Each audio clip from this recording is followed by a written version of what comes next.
Doctor Who, saison 13, épisode 5, Survivors of the Flux. Alors, c'était comment?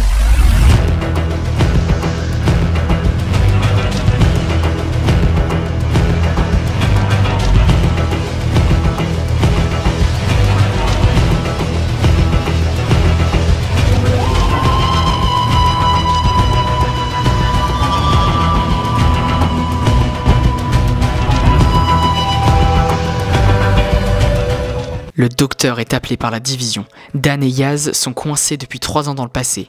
Ils devront tous surmonter de nombreux obstacles dans leur quête de survie. Attention directement, ça va être full spoiler.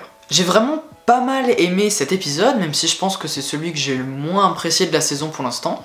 C'est clairement une grosse introduction au final de la saison, qui est à la fois très rapide et en même temps qui prend le temps de se poser. Ça contraste donc pas mal avec les autres épisodes. En 50 minutes, on a quand même énormément de choses qui sont installées, et notamment, comme j'ai dit, pour le final. Encore une fois, j'ai l'impression de dire ça à chaque épisode, mais on a plein d'arcs narratifs qui s'entremêlent. Celui du docteur Jericho avec Yaz et Dan, qui sont bloqués au début du XXe siècle, et qui se baladent un peu partout autour du monde en cherchant des solutions pour arrêter la fin du monde. C'est une partie de l'épisode que j'ai trouvé vraiment cool, c'est celle qui apporte le plus d'humour, et c'est vraiment cool de voir les compagnons évoluer seuls sans le docteur, même si on espère vraiment les voir réunis pour le final. Avec eux, on voit enfin l'aboutissement de l'arc narratif de Williamson, qu'on voit passer à chaque fois depuis le début de la saison, et j'ai vraiment hâte de savoir où est-ce que ça va nous mener. Les Ravagers, bon, on les voit pas énormément dans cet épisode, et j'avoue que le fait de les avoir vus de moins en moins à travers les épisodes, ça atténue un petit peu la menace qu'ils représentaient.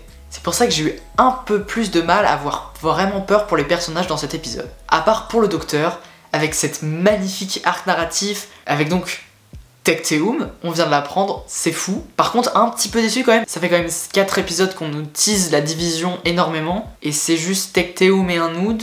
J'espère vraiment en voir plus dans le prochain épisode. En tout cas, tous leurs plans, toutes ces explications, c'est très cohérent, ça fait sens, et surtout, c'est absolument fou.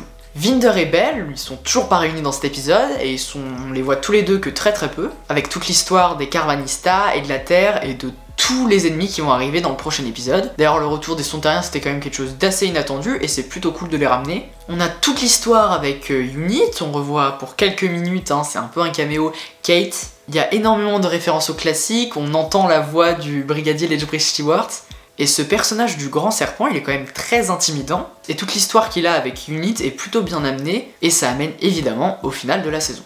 Le docteur revoit la maison qu'elle avait vue dans le premier épisode, et puis tout ce qui est teasé autour de la montre, c'est quand même un truc de fou, et ça nous assure peut-être d'avoir enfin les souvenirs du docteur dans le prochain épisode. Niveau réalisation, c'est toujours très beau, et le rythme est vraiment bon, l'épisode passe plutôt vite, et il y a encore une fois un mélange digeste de tous les arcs narratifs plutôt complexes. En bref, c'est un épisode que j'ai vraiment apprécié, entre le fait de revoir Tecteum, les délires de multivers, et puis tous ces arcs narratifs qui s'entremêlent et qu'on voit depuis le début de la saison et qui arrivent peut-être enfin vers une conclusion. C'est un épisode qui prend plutôt le temps de se poser avant le final, et j'espère que ça va exploser la semaine prochaine.